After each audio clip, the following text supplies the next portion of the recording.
You know, when that remake of Overboard was out last year and flipped the gender script, it did get me wondering about the ones that'd just be terrifying to do that to. Like, imagine The Other Woman gets remade years from now and it's three dudes teaming up to physically and financially destroy Amelia Clarke. Pretty f***ed up, right? Yeah, Longshot's one of those. Like, if this starred Armie Hammer as the politician and Amy Schumer as the schlubby love interest, BuzzFeed would be on this like it's a pepperami in a piranha tank. The movie's fine though, it's pretty decent.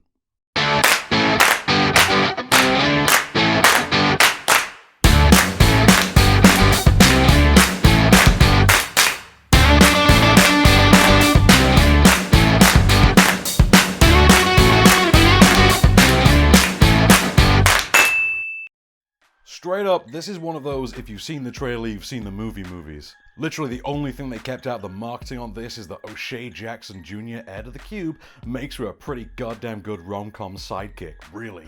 It's not worth seeing the movie entirely just for him or anything. He's good fun, but essentially just kind of the way that Zooey Deschanel was in Failure to Launch, and ain't nobody got time for Failure to Launch. Mercifully, Longshot's way better than Failure to Launch. It's still really problematic at times, but it averages out to something pretty decent. The logline here is a rom-com that focuses on the burgeoning relationship between the first female presidential hopeful, who's Charlize Theron, and her schlubby, low on the totem pole of life speechwriter, who's Seth Rogen. And whether you intend it to or not, Rogen's casting just immediately tells you what the central conceit for this is gonna be.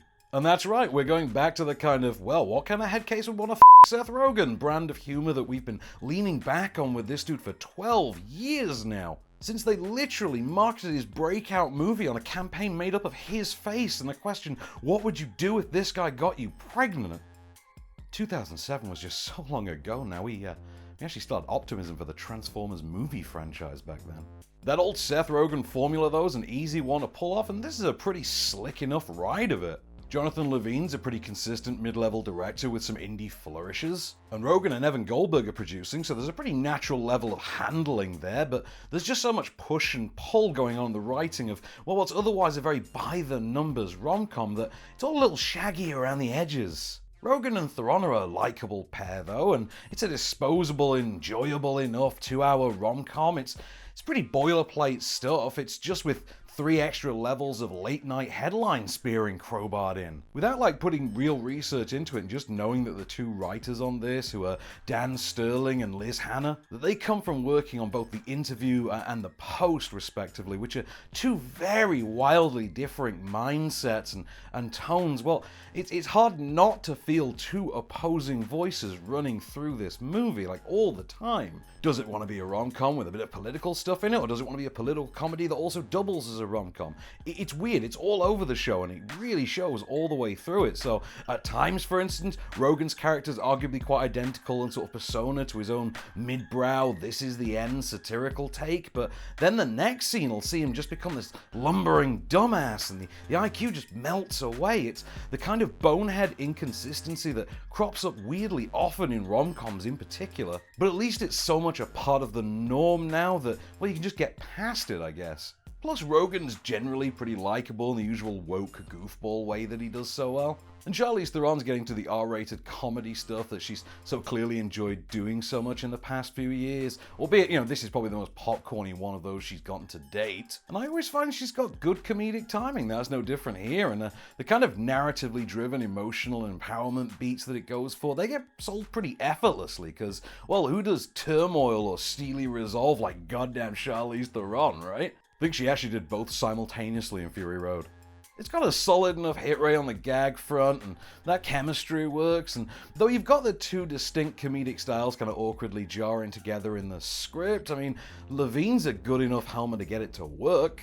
And bonus points for that, every comedy's got to tag a lost gem artist beat for this one. I mean, that's pretty fun here, I won't spoil it. Yeah, Longshot's a pretty glossy, likable mid-level comedy that's a little lumpy sometimes, cause, it's a rom-com with white supremacy elements wedged in. That's a choice. But it's got enough charm and effective comedic bits and chemistry to pull it off. I was a little harsher on this, I think, at first, because it really is pretty by the numbers, but it's a good time. 3 stars from me, but you really are getting what you see in the trailer with Longshot.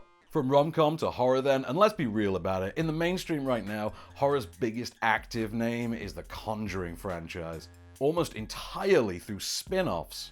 Now, I'm one of those guys that really likes the Conjuring movies. I think James Wan could find something terrifying in the cutest, cuddliest thing around if he wanted to, but the spin-offs, yeah, they kind of suck so far.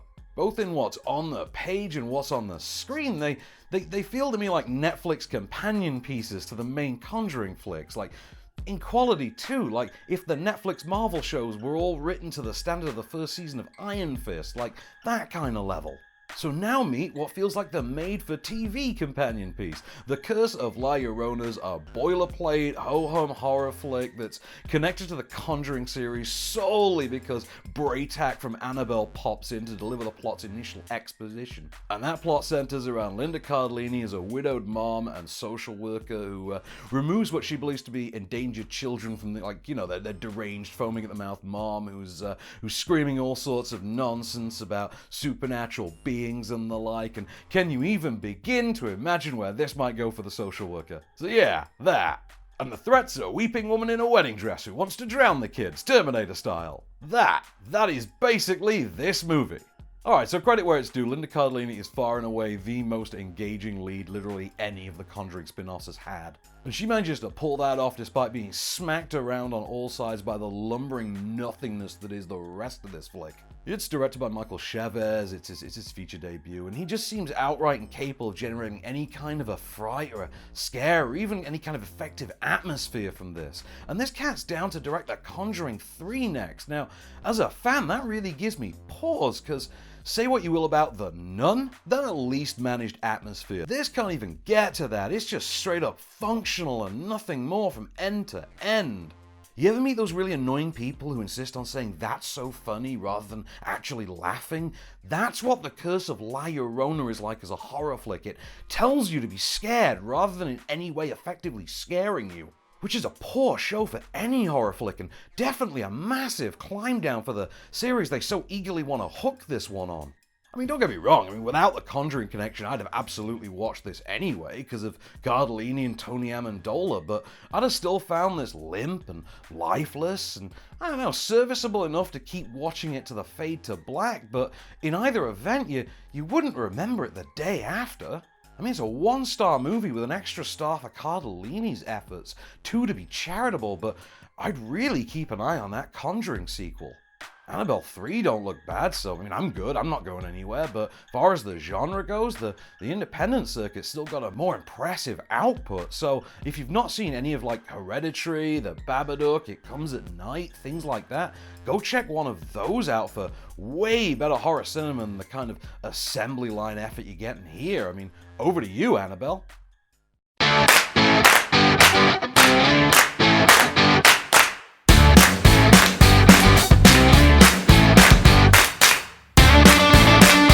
Hey, thanks for watching. Don't forget to like, share, subscribe, rate, and review.